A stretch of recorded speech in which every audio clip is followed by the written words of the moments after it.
Welcome to Classic Literature Free Audiobooks. Today, we delve into Moby Dick, or The Whale by Herman Melville, a foundational piece of literature that has captivated imaginations since its publication. Settle in, clear your mind, and let the rich tapestry of this tale unfold around you. Now, let the story begin with Moby Dick, or The Whale. Chapter 123, The Musket. During the most violent shocks of the typhoon, the man at the Pequod's jawbone tiller had several times been reelingly hurled to the deck by its spasmodic motions, even though preventer tackles had been attached to it, for they were slack, because some play to the tiller was indispensable. In a severe gale like this, while the ship is but a tossed shuttlecock to the blast, it is by no means uncommon to see the needles in the compasses, at intervals, go round and round. It was thus with the Pequods. At almost every shock, the helmsman had not failed to notice the whirling velocity with which they revolved upon the cards.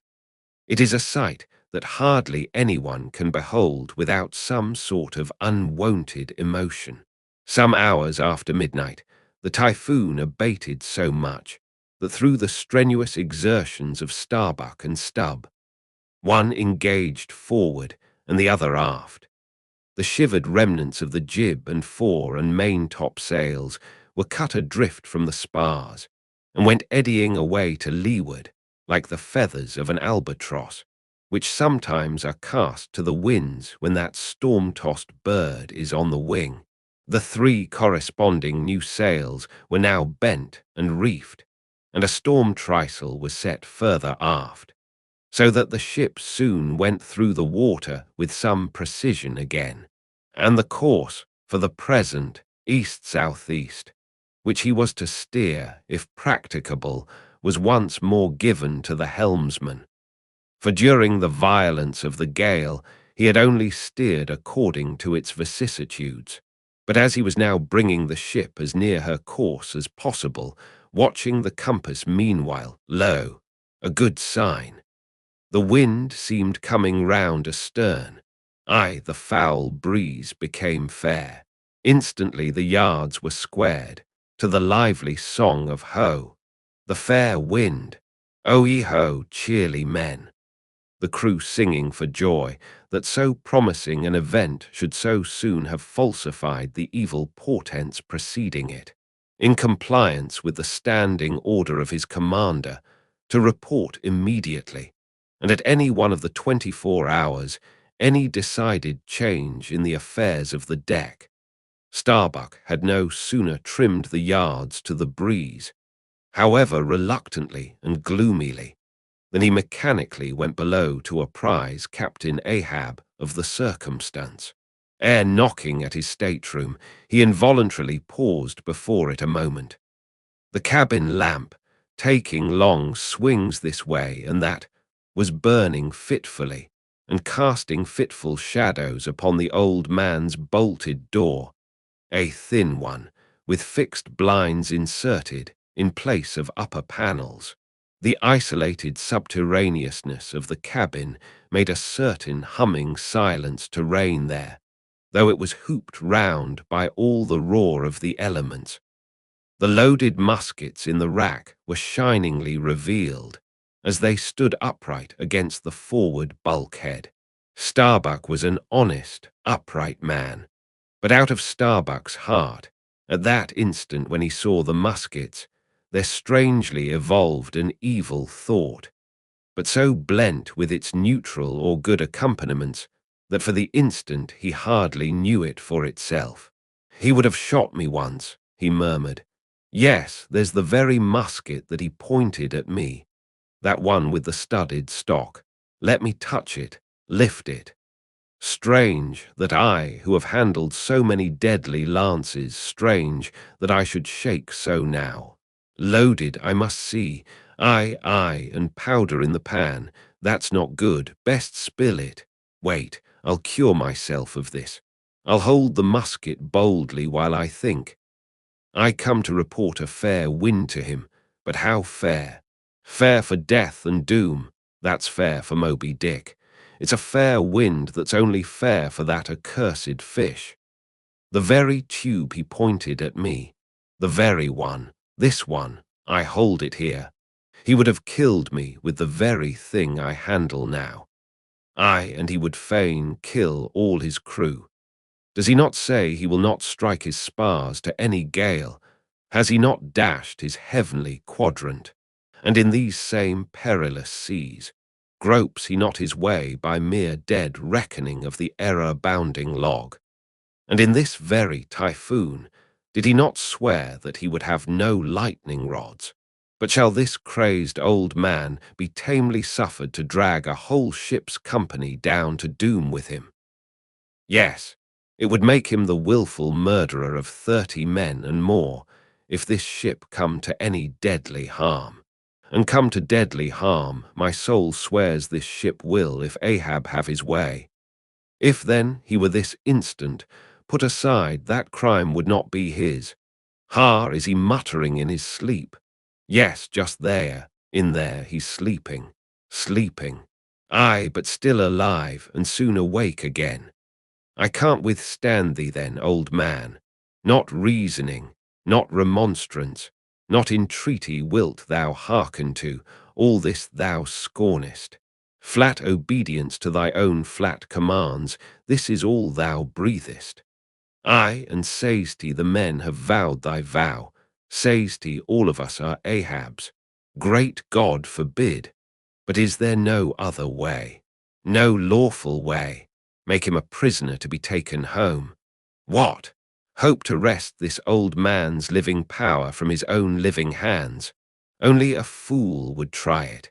Say he were pinioned even, knotted all over with ropes and hawsers, chained down to ring bolts on this cabin floor, he would be more hideous than a caged tiger then.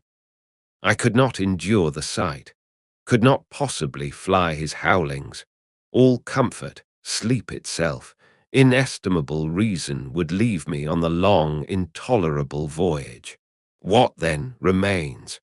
The land is hundreds of leagues away, and locked Japan the nearest. I stand alone here upon an open sea, with 2 oceans and a whole continent between me and law.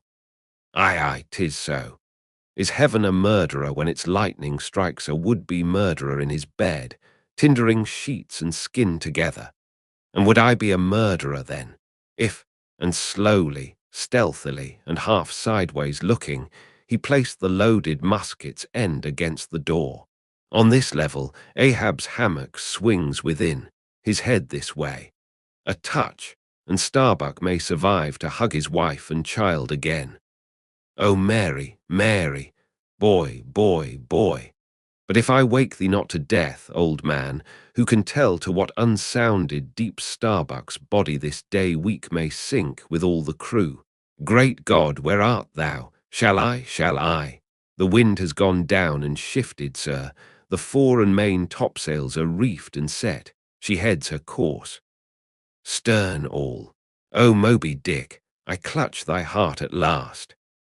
Such were the sounds that now came hurtling from out the old man's tormented sleep, as if Starbuck's voice had caused the long, dumb dream to speak. The yet levelled musket shook like a drunkard's arm against the panel. Starbuck seemed wrestling with an angel, but turning from the door, he placed the death tube in its rack and left the place. He's too sound asleep, Mr. Stubb. Go thou down and wake him and tell him. I must see to the deck here. Thou know'st what to say. Next chapter, chapter 124. The Needle. Next morning, the not yet subsided sea rolled in long, slow billows of mighty bulk, and striving in the Pequod's gurgling track, pushed her on like giants' palms outspread. The strong, unstaggering breeze abounded so, that sky and air seemed vast outbellying sails. The whole world boomed before the wind. Muffled in the full morning light, The invisible sun was only known by the spread intensity of his place, where his bayonet rays moved on in stacks, emblazonings, as of crowned Babylonian kings and queens, reigned over everything. The sea was as a crucible of molten gold that bubblingly leaps with light and heat.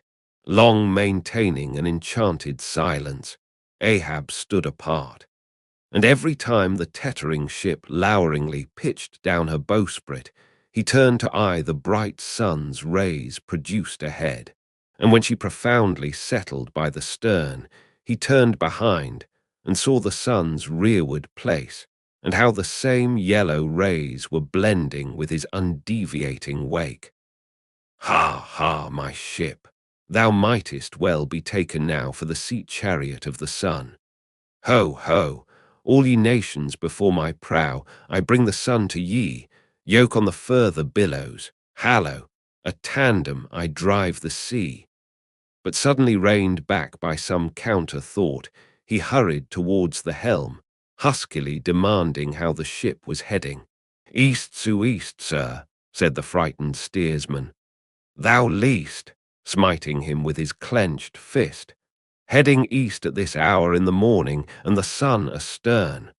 Upon this every soul was confounded, for the phenomenon just then observed by Ahab had unaccountably escaped everyone else. But its very blinding palpableness must have been the cause. Thrusting his head halfway into the binnacle, Ahab caught one glimpse of the compasses.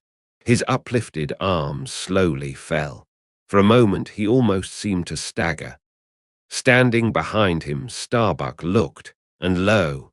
The two compasses pointed east, and the Pequod was as infallibly going west. But ere the first wild alarm could get out abroad among the crew, the old man with a rigid laugh exclaimed, I have it! It has happened before. Mr. Starbuck, last night's thunder turned our compasses, that's all.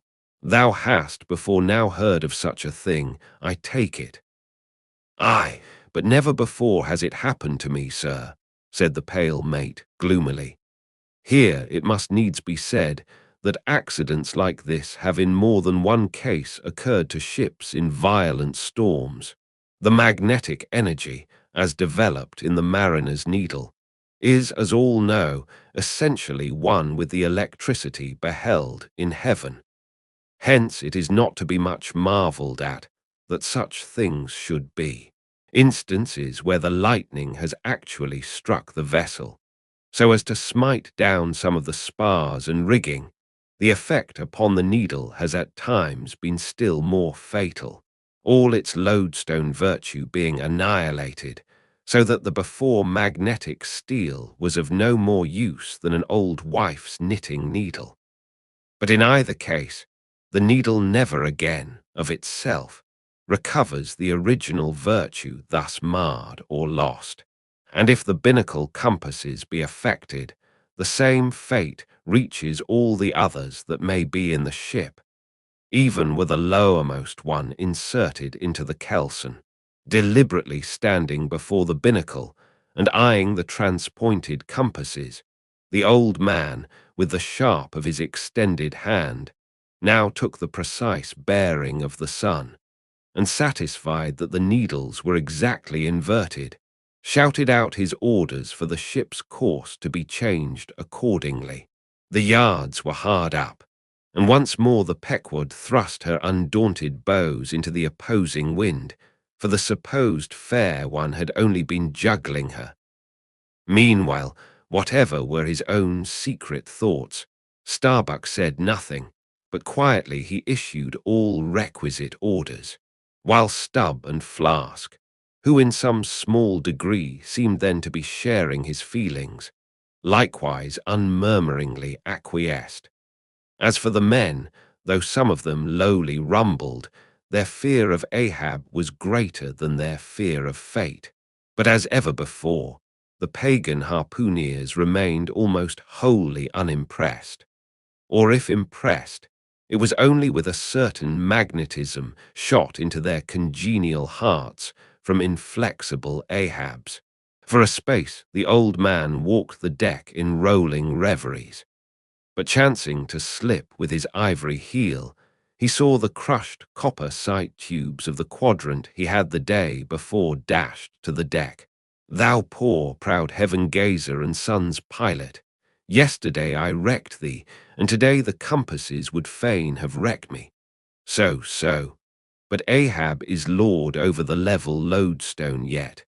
Mr. Starbuck, a lance without a pole, a top maul and the smallest of the sailmaker's needles. Quick, accessory, perhaps, to the impulse dictating the thing he was now about to do, were certain prudential motives, whose object might have been to revive the spirits of his crew by a stroke of his subtle skill, in a matter so wondrous as that of the inverted compasses. Besides, the old man well knew that to steer by transpointed needles, though clumsily practicable, was not a thing to be passed over by superstitious sailors, without some shudderings and evil portents. "Men," said he, steadily turning upon the crew, as the mate handed him the things he had demanded. "My men," the thunder turned old Ahab's needles. "But out of this bit of steel Ahab can make one of his own that will point as true as any." Abashed glances of servile wonder were exchanged by the sailors as this was said, and with fascinated eyes they awaited whatever magic might follow. But Starbuck looked away. With a blow from the topmaul, Ahab knocked off the steel head of the lance, and then handing to the mate the long iron rod remaining, bade him hold it upright, without its touching the deck. Then, with the maul, after repeatedly smiting the upper end of this iron rod, he placed the blunted needle endways on the top of it, and less strongly hammered, that several times, the mate still holding the rod as before, then going through some small strange motions with it, whether indispensable to the magnetizing of the steel or merely intended to augment the oar of the crew, is uncertain. He called for linen thread, and moving to the binnacle, slipped out the two reversed needles there, and horizontally suspended the sail needle by its middle, over one of the compass cards. At first, the steel went round and round, quivering and vibrating at either end, but at last it settled to its place, when Ahab, who had been intently watching for this result, stepped frankly back from the binnacle, and pointing his stretched arm towards it, exclaimed, "Look ye, for yourselves, if Ahab be not lord of the level lodestone.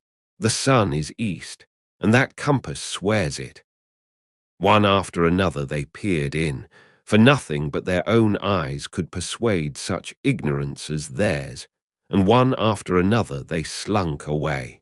In his fiery eyes of scorn and triumph, you then saw Ahab in all his fatal pride.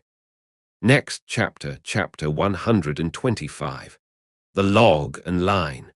While now the fated Pequod had been so long afloat this voyage, the log and line had but very seldom been in use, owing to a confident reliance upon other means of determining the vessel's place.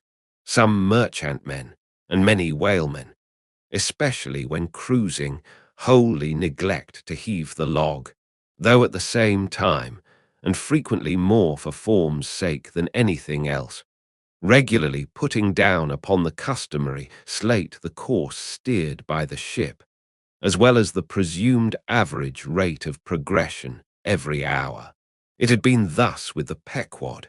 The wooden reel and angular log attached hung, long untouched, just beneath the railing of the after bulwarks. Rains and spray had damped it, sun and wind had warped it. All the elements had combined to rot a thing that hung so idly. But heedless of all this, his mood seized Ahab, as he happened to glance upon the reel not many hours after the magnet scene, and he remembered how his quadrant was no more, and recalled his frantic oath about the level log and line. The ship was sailing plungingly. Astern the billows rolled in riots. "Forward there, heave the log." 2 seamen came, the golden-hued Tahitian and the grisly Manxman. "Take the reel, one of ye, I'll heave." They went towards the extreme stern, on the ship's lee side, where the deck, with the oblique energy of the wind, was now almost dipping into the creamy, sidelong rushing sea. The Manxman took the reel, and holding it high up, by the projecting handle ends of the spindle, round which the spool of line revolved, so stood with the angular log hanging downwards, till Ahab advanced to him. Ahab stood before him, and was lightly unwinding some 30 or 40 turns to form a preliminary hand coil to toss overboard, when the old Manxman, who was intently eyeing both him and the line, made bold to speak. "Sir, I mistrust it. This line looks far gone. Long heat and wet have spoiled it." "'Twill hold, old gentleman. Long heat and wet have they spoiled thee. Thou seem'st to hold. Or truer perhaps, life holds thee. Not thou it. I hold the spool, sir, but just as my captain says, with these grey hairs of mine 'tis not worth while disputing, specially with a superior who'll ne'er confess. What's that? There now's a patched professor in Queen Nature's granite-founded college, but methinks he's too subservient. Where wert thou born? In the little rocky Isle of Man, sir. Excellent. Thou'st hit the world by that. I know not, sir, but I was born there. In the Isle of Man, hey? Well, the other way, it's good. Here's a man from man, a man born in once independent man, and now unmanned of man, which is sucked in, by what? Up with the reel. The dead, blind wall butts all inquiring heads at last. Up with it. So, the log was heaved. The loose coils rapidly straightened out in a long, dragging line astern, and then, instantly, the reel began to whirl.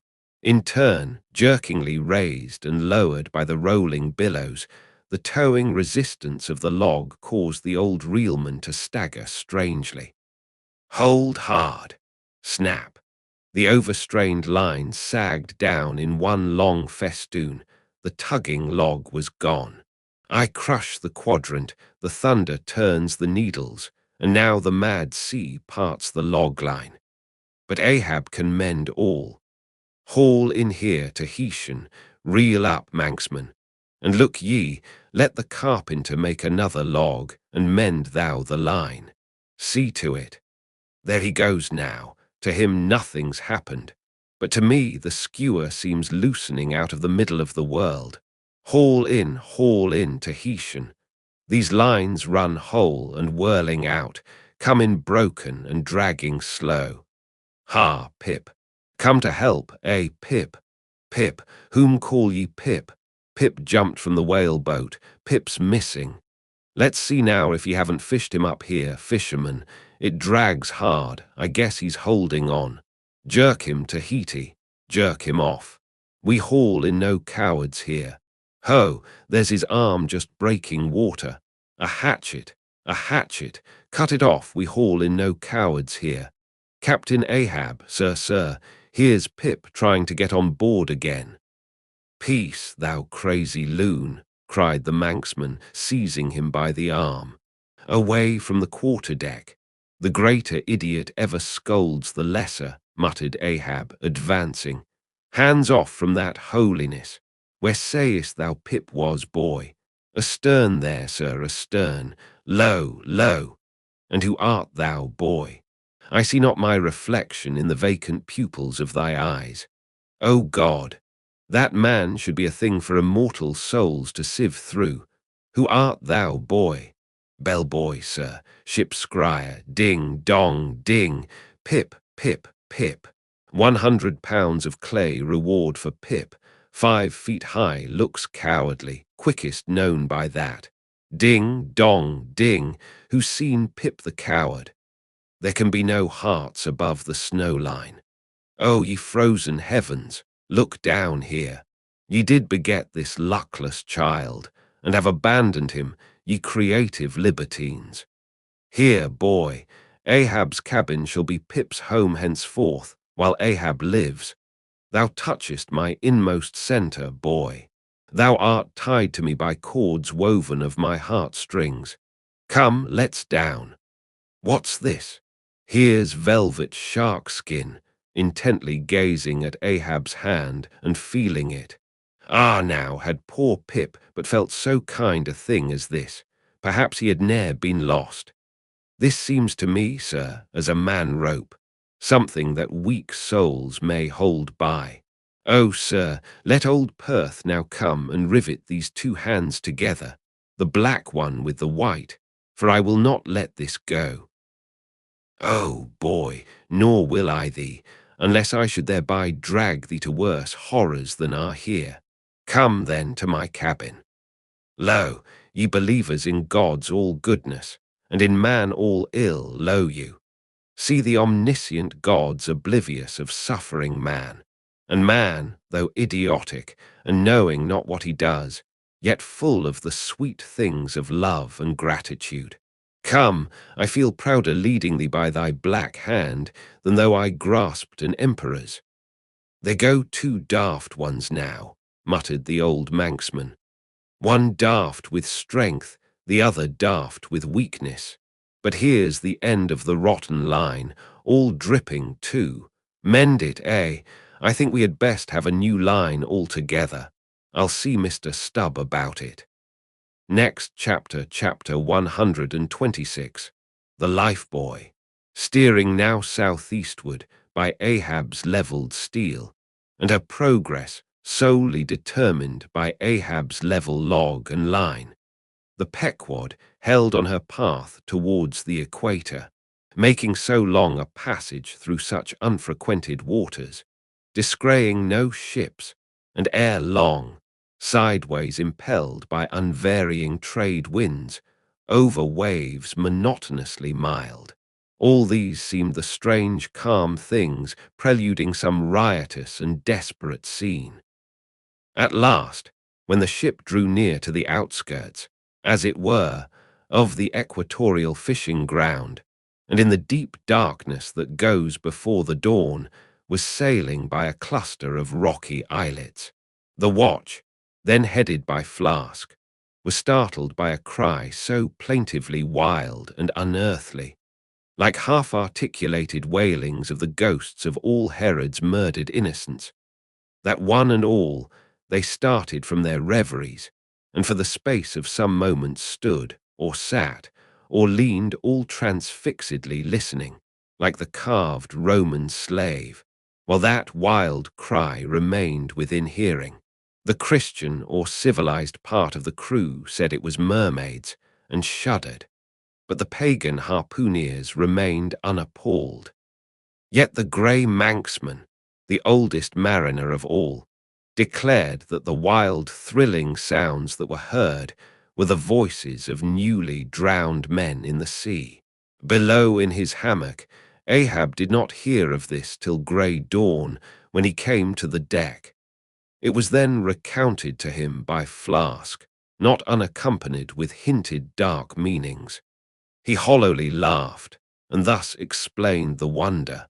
Those rocky islands the ship had passed were the resort of great numbers of seals, and some young seals that had lost their dams, or some dams that had lost their cubs, must have risen nigh the ship and kept company with her, crying and sobbing with their human sort of wail.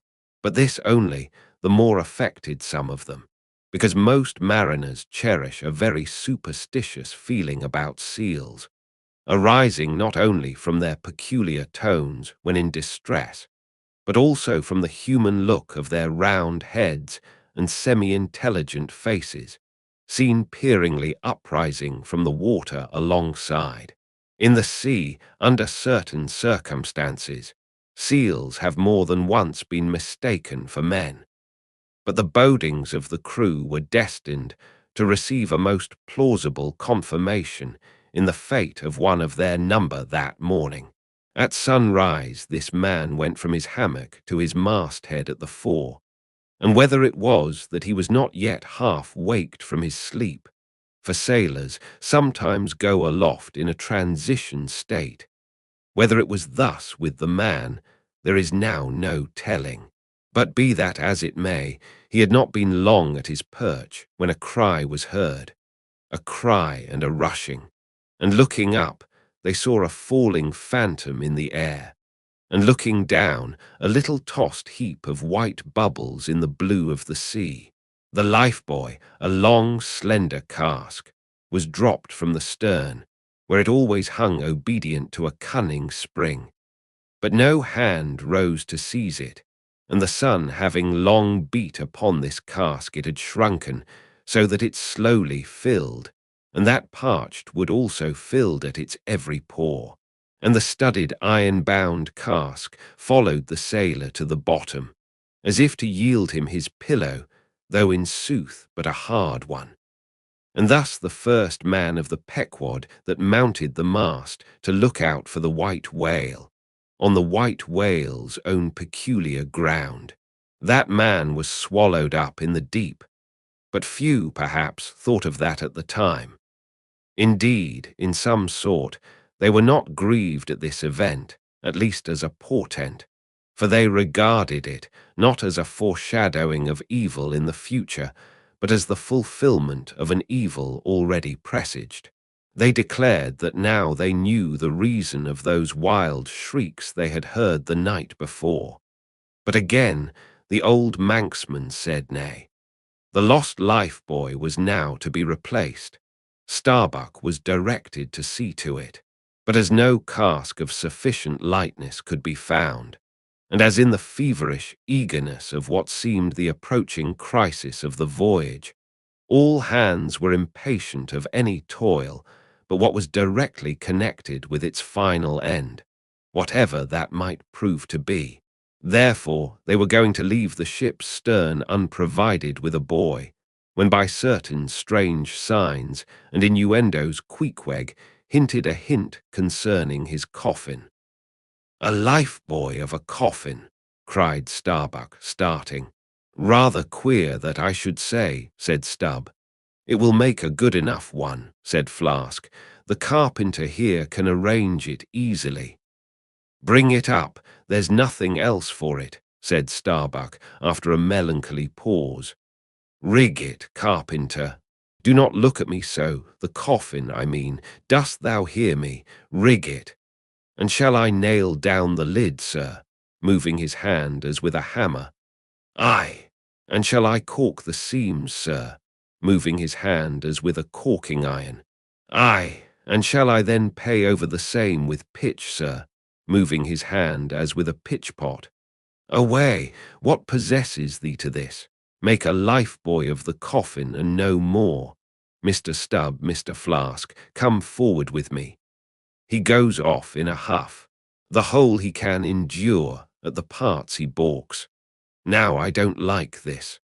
I make a leg for Captain Ahab, and he wears it like a gentleman, but I make a bandbox for Queequeg, and he won't put his head into it. Are all my pains to go for nothing with that coffin? And now I'm ordered to make a lifebuoy of it.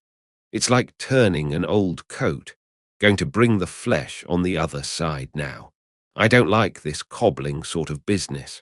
I don't like it at all. It's undignified. It's not my place. Let tinkers' brats do tinkerings. We are their betters. I like to take in hand none but clean, virgin, fair and square mathematical jobs, something that regularly begins at the beginning and is at the middle when midway and comes to an end at the conclusion. Not a cobbler's job, that's at an end in the middle and at the beginning at the end. It's the old woman's tricks to be giving cobbling jobs. Lord, what an affection all old women have for tinkers. I know an old woman of 65 who ran away with a bald-headed young tinker once. And that's the reason I never would work for lonely widow old women ashore when I kept my job shop in the vineyard. They might have taken it into their lonely old heads to run off with me. But hey-ho, there are no caps at sea but snow caps. Let me see. Nail down the lid, cork the seams, pay over the same with pitch, batten them down tight, and hang it with the snap spring over the ship's stern. Were ever such things done before with a coffin? Some superstitious old carpenters now would be tied up in the rigging ere they would do the job. But I'm made of knotty aroostook hemlock. I don't budge. Cruppered with a coffin, sailing about with a graveyard tray, but never mind. We workers in woods make bridal bedsteads and card tables, as well as coffins and hearses. We work by the month, or by the job, or by the profit. Not for us to ask the why and wherefore of our work, unless it be too confounded cobbling, and then we stash it if we can. Hem, I'll do the job now, tenderly. I'll have me, let's see. How many in the ship's company, all told? But I've forgotten. Anyway, I'll have me 30 separate, Turk's-headed lifelines, each 3 feet long, hanging all round to the coffin. Then, if the hull go down, there'll be 30 lively fellows all fighting for one coffin, a sight not seen very often beneath the sun. Come hammer, caulking iron, pitchpot, and marling-spike. Let's to it. Next chapter, chapter 127. The deck. The coffin laid upon 2 line tubs between the vice bench and the open hatchway, the carpenter caulking its seams. The string of twisted oakum slowly unwinding from a large roll of it placed in the bosom of his frock. Ahab comes slowly from the cabin gangway and hears Pip following him. Back, lad. I will be with ye again presently. He goes. Not this hand complies with my humour more genially than that boy. Middle aisle of a church. What's here? Lifebuoy, sir. Mr. Starbuck's orders. Oh, look, sir. Beware the hatchway. Thank ye, man. Thy coffin lies handy to the vault. Sir, the hatchway. Oh, so it does, sir, so it does.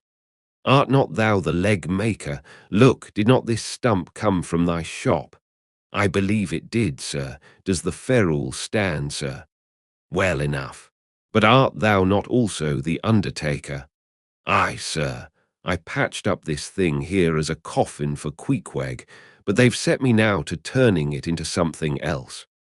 Then tell me, art thou not an arrant, all-grasping, intermeddling, monopolizing, heathenish old scamp, to be one day making legs, and the next day coffins to clap them in, and yet again life boys out of those same coffins? Thou art as unprincipled as the gods, and as much of a jack of all trades. But I do not mean anything, sir. I do as I do. The gods again. Hark ye, dost thou not ever sing working about a coffin? The Titans, they say, hummed snatches when chipping out the craters for volcanoes, and the gravedigger in the play sings, spade in hand. Dost thou never? Sing, sir. Do I sing? Oh, I'm indifferent enough, sir, for that. But the reason why the gravedigger made music must have been because there was none in his spade, sir. But the caulking mallet is full of it. Hark to it. Aye, and that's because the lid there's a sounding board. And what in all things makes the sounding board is this: there's naught beneath. And yet, a coffin with a body in it rings pretty much the same, carpenter. Hast thou ever helped carry a bier, and heard the coffin knock against the churchyard gate, going in? Faith, sir, faith, what's that? Why, faith, sir, it's only a sort of exclamation like, that's all, sir. Go on. I was about to say, sir, that. Art thou a silkworm? Dost thou spin thy own shroud out of thyself? Look at thy bosom, dispatch, and get these traps out of sight. He goes aft. That was sudden now, but squalls come sudden in hot latitudes. I've heard that the Isle of Albemarle, one of the Galapagos, is cut by the equator right in the middle. Seems to me some sort of equator cuts yon old man, too, right in his middle. He's always under the line, fiery hot, I tell ye. He's looking this way. Come, Oakham, quick. Here we go again. This wooden mallet is the cork, and I'm the professor of musical glasses. Tap, tap. Ahab to himself. There's a sight. There's a sound. The grey-headed woodpecker tapping the hollow tree. Blind and dumb might well be envied now. See, that thing rests on two line tubs full of tow lines. A most malicious wag, that fellow. Rat-tat. So man's seconds tick. Oh, how immaterial are all materials. What things real are there but imponderable thoughts? Here now's the very dreaded symbol of grim death, by a mere hap, made the expressive sign of the help and hope of most endangered life. A lifebuoy of a coffin. Does it go further? Can it be that in some spiritual sense the coffin is, after all, but an immortality preserver? I'll think of that. But no.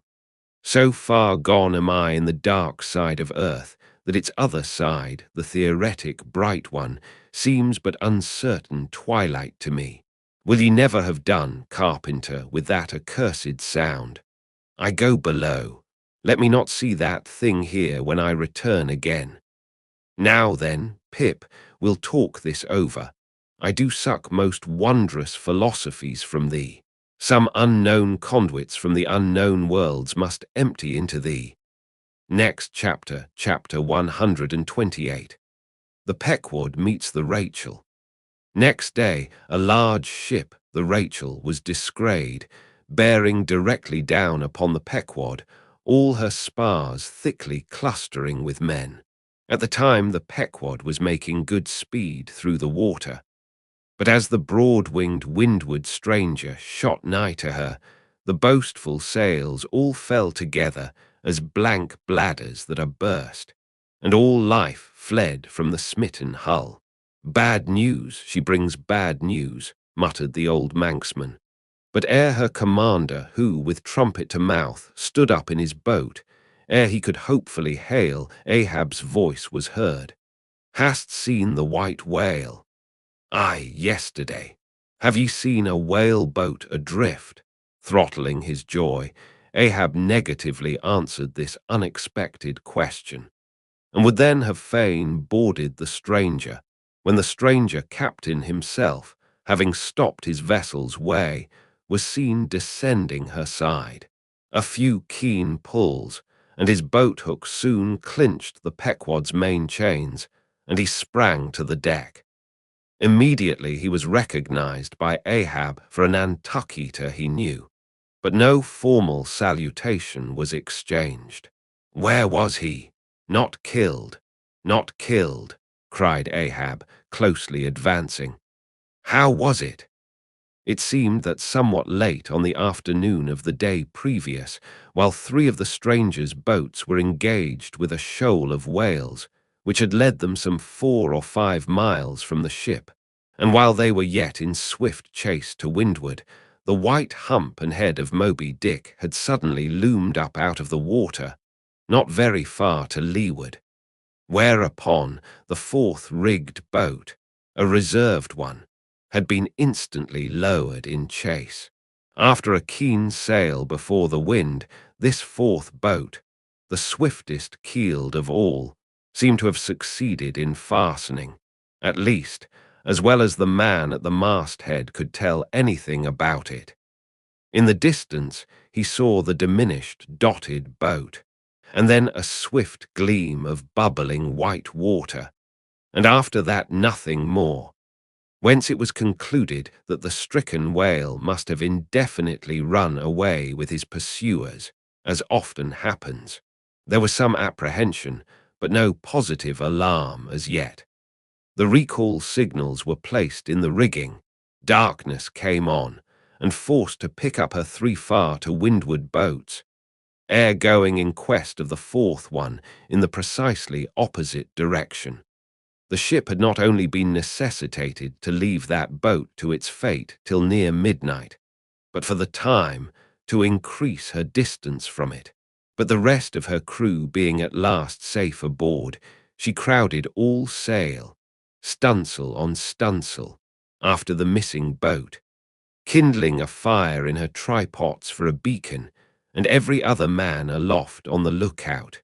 But though when she had thus sailed a sufficient distance to gain the presumed place of the absent ones when last seen, though she then paused to lower her spare boats to pull all around her, and not finding anything, had again dashed on, again paused and lowered her boats, and though she had thus continued doing till daylight, yet not the least glimpse of the missing keel had been seen. The story told, the stranger captain immediately went on to reveal his object in boarding the Pequod. He desired that ship to unite with his own in the search. By sailing over the sea some 4 or 5 miles apart, on parallel lines, and so sweeping a double horizon, as it were. "I will wager something now," whispered Stubb to Flask, "that someone in that missing boat wore off that captain's best coat. Mayhap his watch. He's so cursed anxious to get it back. Whoever heard of 2 pious whale ships cruising after one missing whale boat in the height of the whaling season? See, Flask, only see how pale he looks. Pale in the very buttons of his eyes. Look, it wasn't the coat. It must have been the— My boy, my own boy, is among them. For God's sake, I beg, I conjure," here exclaimed the stranger captain to Ahab, who thus far had but icily received his petition. "For 48 hours let me charter your ship. I will gladly pay for it, and roundly pay for it, if there be no other way, for 48 hours only that you must, oh, you must, and you shall do this thing." "His son!" cried Stubb. "Oh, it's his son he's lost. I take back the coat and watch. What says Ahab? We must save that boy." "He's drowned with the rest on 'em last night," said the old Manx sailor standing behind them. "I heard. All of ye heard their spirits." Now, as it shortly turned out, what made this incident of the Rachels the more melancholy was the circumstance that not only was one of the captain's sons among the number of the missing boat's crew, but among the number of the other boat's crews at the same time, but on the other hand, separated from the ship during the dark vicissitudes of the chase, there had been still another son, as that for a time the wretched father was plunged to the bottom of the cruelest perplexity, which was only solved for him by his chief mates instinctively adopting the ordinary procedure of a whale ship in such emergencies. That is, when placed between jeopardized but divided boats, always to pick up the majority first. But the captain, for some unknown constitutional reason, had refrained from mentioning all this, and not till forced to it by Ahab's iciness did he allude to his one yet missing boy, a little lad, but 12 years old, whose father, with the earnest but unmisgiving hardihood of a Nantucketer's paternal love, had thus early sought to initiate him in the perils and wonders of a vocation almost immemorially the destiny of all his race. Nor does it unfrequently occur that Nantucket captains will send a son of such tender age away from them for a protracted 3 or 4 years' voyage in some other ship than their own, so that their first knowledge of a whaleman's career shall be unenervated by any chance display of a father's natural but untimely partiality, or undue apprehensiveness and concern. Meantime, now the stranger was still beseeching his poor boon of Ahab, and Ahab still stood like an anvil, receiving every shock, but without the least quivering of his own. "I will not go," said the stranger, "till you say aye to me. Do to me as you would have me do to you in the like case. For you too have a boy, Captain Ahab, though but a child, and nestling safely at home now, a child of your old age too. Yes, yes, you relent. I see it run, men now, and stand by to square in the yards." "Avast!" cried Ahab, "touch not a rope yarn." Then in a voice that prolongingly moulded every word, "Captain Gardner, I will not do it. Even now I lose time. Goodbye, goodbye. God bless ye, man, and may I forgive myself, but I must go. Mr. Starbuck, look at the binnacle watch, and in 3 minutes from this present instant warn off all strangers. Then brace forward again, and let the ship sail as before." Hurriedly turning, with averted face, he descended into his cabin, leaving the strange captain transfixed at this unconditional and utter rejection of his so earnest suit. But starting from his enchantment, Gardner silently hurried to the side, more fell than stepped into his boat, and returned to his ship. Soon the two ships diverged their wakes, and long as the strange vessel was in view, she was seen to yaw hither and thither at every dark spot, however small, on the sea. This way and that her yards were swung round. Starboard and larboard she continued to tack. Now she beat against a head sea, and again it pushed her before it, while all the while her masts and yards were thickly clustered with men, as 3 tall cherry trees when the boys are cherrying among the boughs. But by her still halting course and winding, woeful way, you plainly saw that this ship that so wept with spray still remained without comfort. She was Rachel, weeping for her children, because they were not. Next chapter, chapter 129. The cabin. Ahab moving to go on deck, Pip catches him by the hand to follow. "Lad, lad, I tell thee thou must not follow Ahab now. The hour is coming when Ahab would not scare thee from him, yet would not have thee by him. There is that in thee, poor lad, which I feel too curing to my malady, like cures like, and for this hunt my malady becomes my most desired health. Do thou abide below here, where they shall serve thee, as if thou wert the captain. Ay, lad, thou shalt sit here in my own screwed chair. Another screw to it thou must be. No, no, no, ye have not a whole body, sir. Do ye but use poor me for your one lost leg? Only tread upon me, sir. I ask no more, so I remain a part of ye. Oh, spite of million villains, this makes me a bigot in the fadeless fidelity of man, and a black, and crazy. But methinks like cures like applies to him too, he grows so sane again. They tell me, sir, that Stubb did once desert poor little Pip, whose drowned bones now show white, for all the blackness of his living skin. But I will never desert ye, sir, as Stubb did him. Sir, I must go with ye. If thou speakest thus to me much more, Ahab's purpose keels up in him. I tell thee no, it cannot be. O good master, master, master, weep so, and I will murder thee. Have a care, for Ahab too is mad. Listen, and thou wilt often hear my ivory foot upon the deck, and still know that I am there. And now I quit thee, thy hand. Met. True art thou, lad, as the circumference to its centre.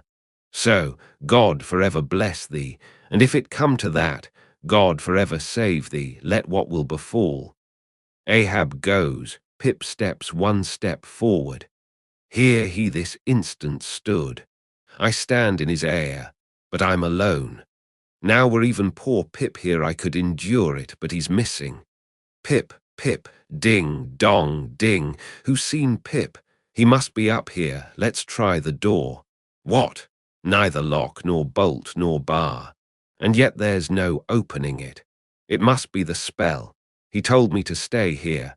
Aye, and told me this screwed chair was mine. Here, then, I'll seat me against the transom in the ship's full middle, all her keel and her 3 masts before me.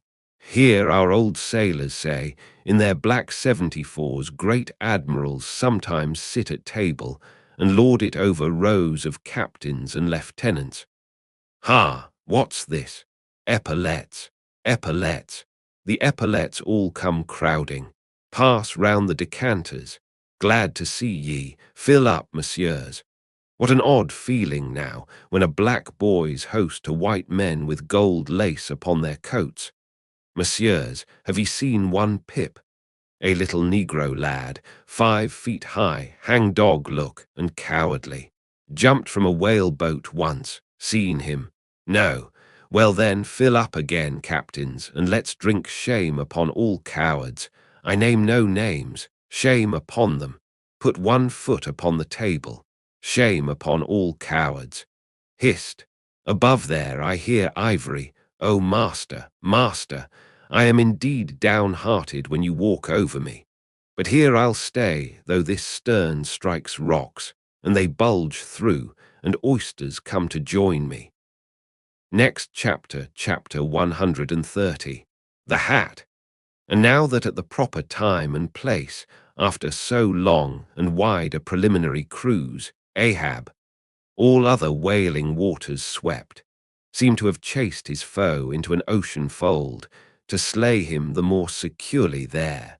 Now that he found himself hard by the very latitude and longitude where his tormenting wound had been inflicted, now that a vessel had been spoken which on the very day preceding had actually encountered Moby Dick, and now that all his successive meetings with various ships contrastingly concurred to show the demoniac indifference with which the white whale tore his hunters, whether sinning or sinned against. Now it was that there lurked a something in the old man's eyes, which it was hardly sufferable for feeble souls to see.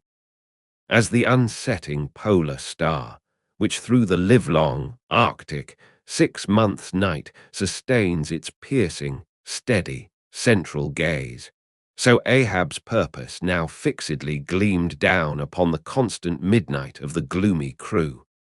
It domineered above them so that all their bodings, doubts, misgivings, fears were fain to hide beneath their souls, and not sprout forth a single spear or leaf. In this foreshadowing interval, too, all humour, forced or natural, vanished. Stubb no more strove to raise a smile. Starbuck no more strove to check one. Alike, joy and sorrow, hope and fear, seemed ground to finest dust, and powdered for the time in the clamped mortar of Ahab's iron soul. Like machines, they dumbly moved about the deck, ever conscious that the old man's despot eye was on them. But did you deeply scan him in his more secret, confidential hours, when he thought no glance but one was on him, then you would have seen that even as Ahab's eyes so awed the crew's, the inscrutable Parsee's glance awed his, or somehow, at least, in some wild way, at times affected it. Such an added, gliding strangeness began to invest the thin Fedallah now. Such ceaseless shudderings shook him, that the men looked dubious at him, half uncertain, as it seemed, whether indeed he were a mortal substance, or else a tremulous shadow cast upon the deck by some unseen being's body, and that shadow was always hovering there. For not by night, even, had Fedallah ever certainly been known to slumber or go below. He would stand still for hours, but never sat or leaned. His wan but wondrous eyes did plainly say, "We 2 watchmen never rest." Nor, at any time, by night or day, could the mariners now step upon the deck, unless Ahab was before them, either standing in his pivot hole, or exactly pacing the planks between 2 undeviating limits, the mainmast and the mizzen, or else they saw him standing in the cabin scuttle, his living foot advanced upon the deck, as if to step, his hat slouched heavily over his eyes, so that however motionless he stood, however the days and nights were added on, that he had not swung in his hammock. Yet hidden beneath that slouching hat, they could never tell unerringly whether, for all this, his eyes were really closed at times, or whether he was still intently scanning them. No matter, though he stood so in the scuttle for a whole hour on the stretch, and the unheeded night damp gathered in beads of dew upon that stone-carved coat and hat. The clothes that the night had wet, the next day's sunshine dried upon him, and so, day after day and night after night, he went no more beneath the planks. Whatever he wanted from the cabin, that thing he sent for. He ate in the same open air, that is, his two only meals, breakfast and dinner.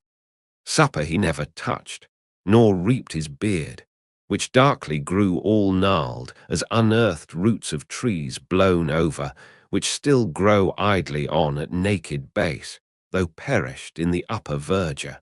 But though his whole life was now become one watch on deck, and though the Parsee's mystic watch was without intermission as his own, yet these two never seemed to speak, one man to the other, unless at long intervals some passing unmomentous matter made it necessary, though such a potent spell seemed secretly to join the twain, openly, and to the awestruck crew they seemed pole-like asunder. If by day they chanced to speak one word, by night dumb men were both, so far as concerned the slightest verbal interchange. At times, for longest hours without a single hail, they stood far parted in the starlight, Ahab in his scuttle, the Parsee by the mainmast, but still fixedly gazing upon each other, as if in the Parsee Ahab saw his forthrown shadow, in Ahab the Parsee his abandoned substance. And yet, somehow, did Ahab, in his own proper self, as daily, hourly, and every instant, commandingly revealed to his subordinates, Ahab seemed an independent lord, the Parsee but his slave. Still again both seemed yoked together, and an unseen tyrant driving them, the lean shade siding the solid rib. For be this Parsee what he may, all rib and keel was solid Ahab. At the first faintest glimmering of the dawn, his iron voice was heard from aft, "Man the mastheads," and all through the day, till after sunset and after twilight, the same voice every hour at the striking of the helmsman's bell was heard. "What d'ye see?" Sharp, sharp. But when 3 or 4 days had slided by, after meeting the children seeking Rachel, and no spout had yet been seen, the monomaniac old man seemed distrustful of his crew's fidelity, at least of nearly all except the pagan harpooneers. He seemed to doubt, even, whether Stubb and Flask might not willingly overlook the sight he sought. But if these suspicions were really his, he sagaciously refrained from verbally expressing them, however his actions might seem to hint them. "I will have the first sight of the whale myself," he said. "Aye, Ahab must have the doubloon."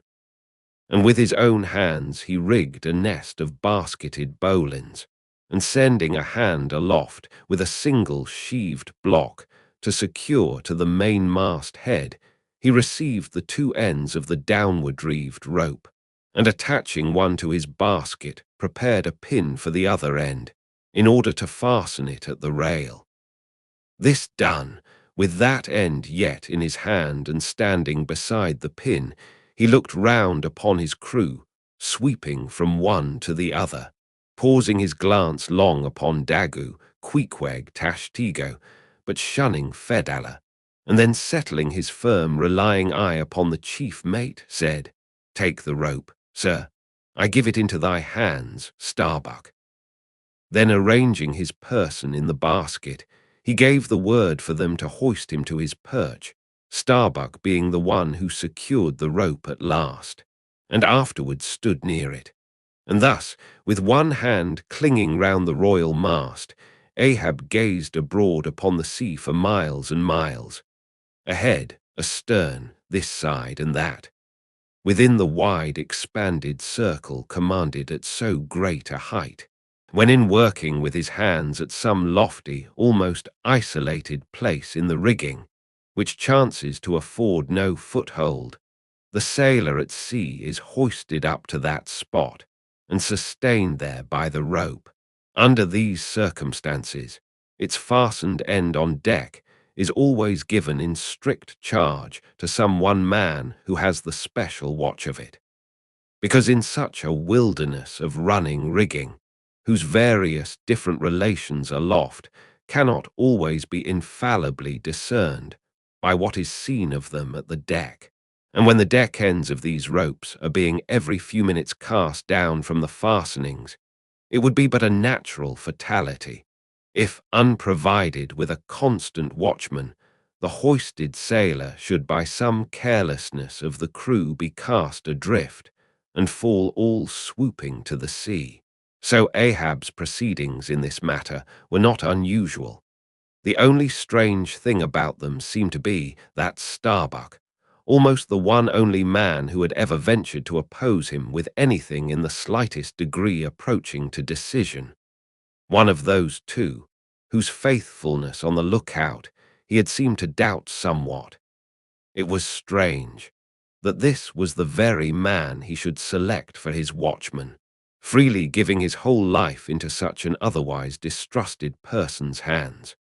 Now, the first time Ahab was perched aloft, ere he had been there 10 minutes, one of those red-billed savage sea-hawks which so often fly incommodiously close round the manned mastheads of whalemen in these latitudes, one of these birds came wheeling and screaming round his head in a maze of untrackably swift circlings. Then it darted 1,000 feet straight up into the air, then spiralized downwards, and went eddying again round his head. But with his gaze fixed upon the dim and distant horizon, Ahab seemed not to mark this wild bird. Nor, indeed, would anyone else have marked it much, it being no uncommon circumstance. Only now almost the least heedful eye seemed to see some sort of cunning meaning in almost every sight. Your hat, sir!" suddenly cried the Sicilian seaman, who, being posted at the mizzen-mast head, stood directly behind Ahab, though somewhat lower than his level, and with a deep gulf of air dividing them. But already the sable wing was before the old man's eyes, the long hooked bill at his head. With a scream, the black hawk darted away with his prize. An eagle flew thrice round Tarquin's head, removing his cap to replace it, and thereupon Tanaquil, his wife, declared that Tarquin would be king of Rome. But only by the replacing of the cap was that omen accounted good. Ahab's hat was never restored. The wild hawk flew on and on with it, far in advance of the prow, and at last disappeared, while from the point of that disappearance a minute black spot was dimly discerned, falling from that vast height into the sea. Next chapter, chapter 131. The Pequod meets the Delight.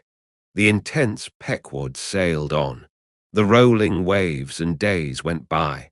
The lifebuoy coffin still lightly swung, and another ship, most miserably misnamed the Delight, was disgrayed. As she drew nigh, all eyes were fixed upon her broad beams, called shears, which, in some whaling ships, cross the quarterdeck at the height of 8 or 9 feet, serving to carry the spare, unrigged, or disabled boats. Upon the strangers, shears were beheld the shattered, white ribs and some few splintered planks of what had once been a whale boat, but you now saw through this wreck, as plainly as you see through the peeled, half-unhinged and bleaching skeleton of a horse. "Hast seen the white whale?" "Look," replied the hollow-cheeked captain from his taffrail, and with his trumpet he pointed to the wreck. "Hast killed him?" "The harpoon is not yet forged that ever will do that," answered the other, sadly glancing upon a rounded hammock on the deck, whose gathered sides some noiseless sailors were busy in sewing together. "Not forged," and snatching Perth's levelled iron from the crotch, Ahab held it out, exclaiming, "Look ye, Nantucketer, here in this hand I hold his death. Tempered in blood and tempered by lightning are these barbs, and I swear to temper them triply in that hot place behind the fin, where the white whale most feels his accursed life. Then God keep thee, old man, seest thou that?" pointing to the hammock. "I bury but one of 5 stout men, who were alive only yesterday, but were dead ere night. Only that one I bury, the rest were buried before they died. You sail upon their tomb." Then turning to his crew, "Are ye ready there? Place the plank then on the rail and lift the body. So then, oh, God," advancing towards the hammock with uplifted hands, "may the resurrection and the life—" "Brace forward! Up helm!" cried Ahab like lightning to his men. But the suddenly started Pequod was not quick enough to escape the sound of the splash that the corpse soon made as it struck the sea. Not so quick, indeed, but that some of the flying bubbles might have sprinkled her hull with their ghostly baptism. As Ahab now glided from the dejected Delight, the strange lifebuoy hanging at the Pequod's stern came into conspicuous relief. "Ha, yonder, look yonder, men!" cried a foreboding voice in her wake. "In vain, oh, ye strangers, ye fly our sad burial, ye but turn us your taffrail to show us your coffin." Next chapter, chapter 132, The Symphony. It was a clear, steel-blue day. The firmaments of air and sea were hardly separable in that all-pervading azure. Only the pensive air was transparently pure and soft, with a woman's look, and the robust and manlike sea heaved with long, strong, lingering swells, as Samson's chest in his sleep. Hither and thither on high glided the snow-white wings of small, unspeckled birds.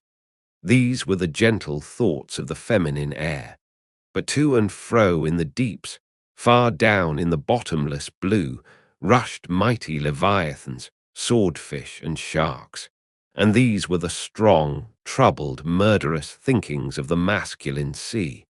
But though thus contrasting within, the contrast was only in shades and shadows without. Those two seemed one. It was only the sex, as it were, that distinguished them. Aloft, like a royal czar and king, the sun seemed giving this gentle air to this bold and rolling sea, even as bride to groom.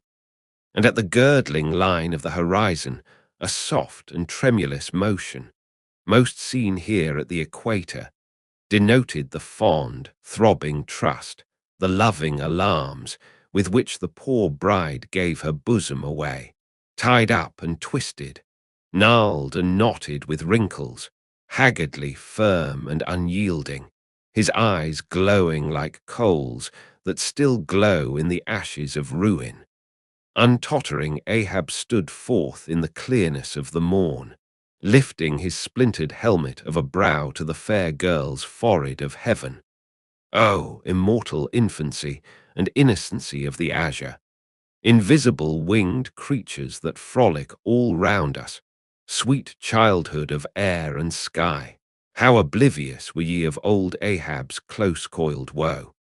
But so have I seen little Miriam and Martha, laughing-eyed elves, heedlessly gambol around their old sire, sporting with the circle of singed locks which grew on the marge of that burnt-out crater of his brain, slowly crossing the deck from the scuttle, Ahab leaned over the side and watched how his shadow in the water sank and sank to his gaze, the more and the more that he strove to pierce the profundity. But the lovely aromas in that enchanted air did at last seem to dispel, for a moment, the cankerous thing in his soul.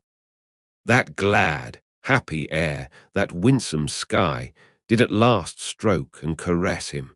The stepmother world, so long cruel, forbidding, now threw affectionate arms round his stubborn neck, and did seem to joyously sob over him, as if over one that, however wilful and erring, she could yet find it in her heart to save and to bless.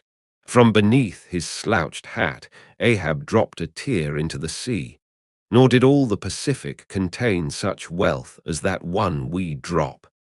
Starbuck saw the old man, saw him, how he heavily leaned over the side, and he seemed to hear in his own true heart the measureless sobbing that stole out of the center of the serenity around. Careful not to touch him or be noticed by him, he yet drew near to him and stood there. Ahab turned. "Starbuck, sir." "Oh, Starbuck, it is a mild, mild wind and a mild-looking sky. On such a day, very much such a sweetness as this, I struck my first whale, a boy harpooner of 18, 40 years ago. 40 years of continual whaling, 40 years of privation and peril and storm time, 40 years on the pitiless sea. For 40 years has Ahab forsaken the peaceful land, for 40 years to make war on the horrors of the deep. Aye, and yes, Starbuck, out of those 40 years I have not spent 3 ashore. When I think of this life I have led, the desolation of solitude it has been, the masoned, walled town of a captain's exclusiveness, which admits but small entrance to any sympathy from the green country without. Oh, weariness, heaviness, Guinea Coast slavery of solitary command.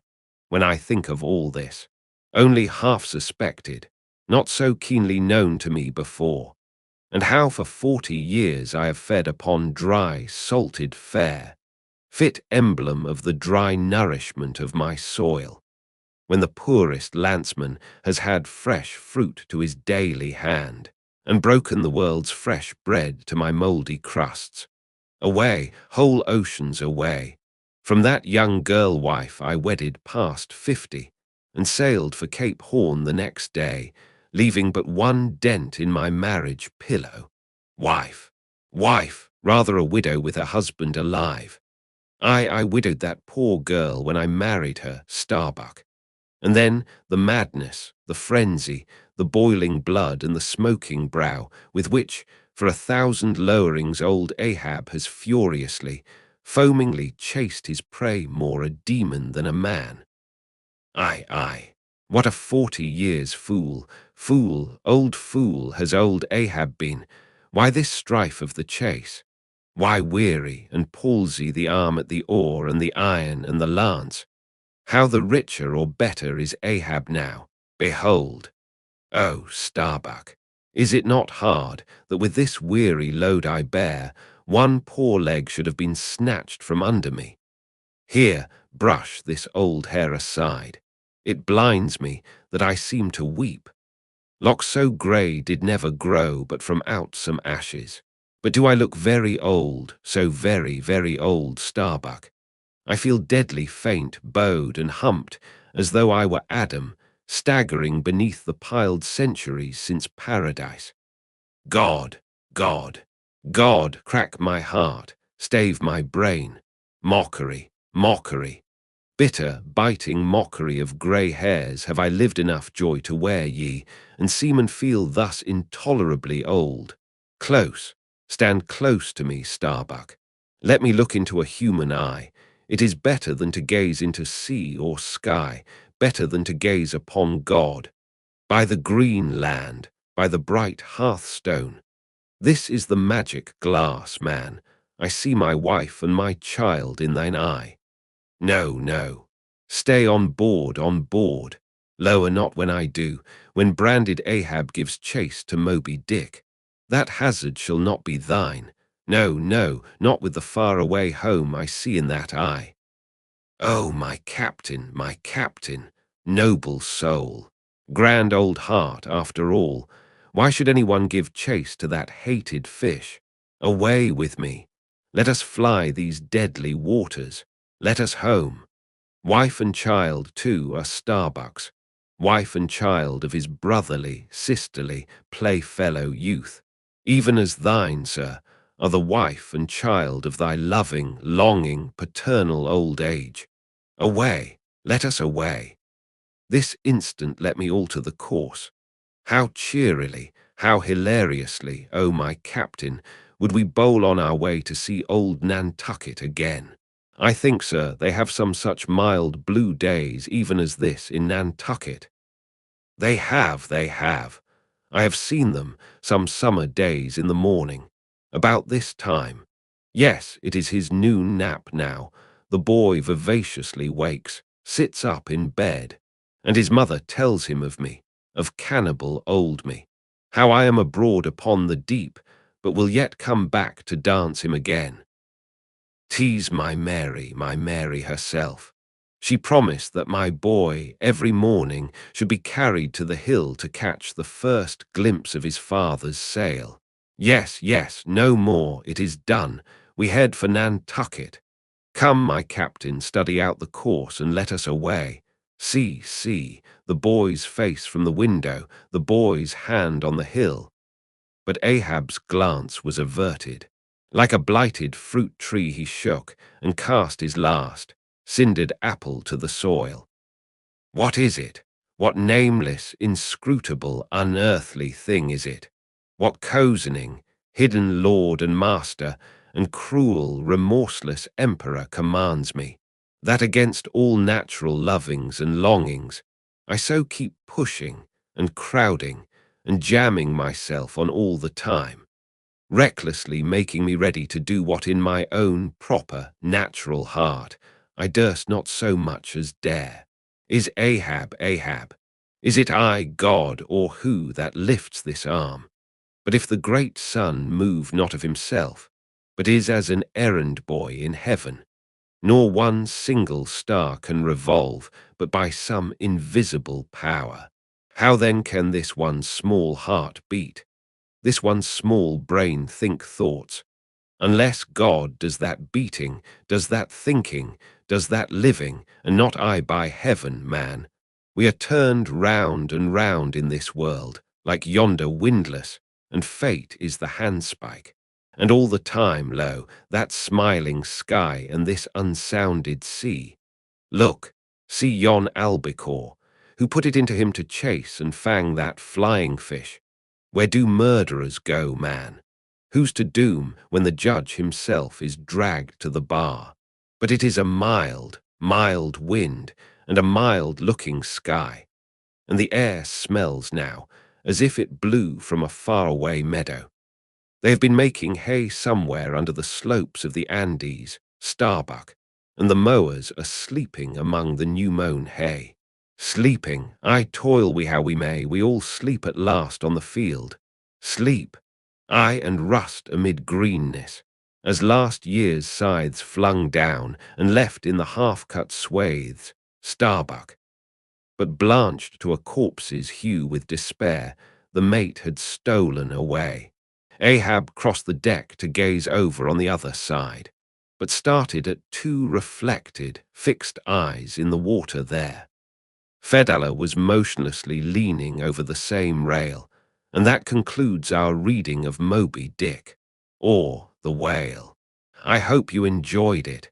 If you did, please give this video a like, share your thoughts in the comments, and subscribe for more free audiobooks. Don't forget the bell.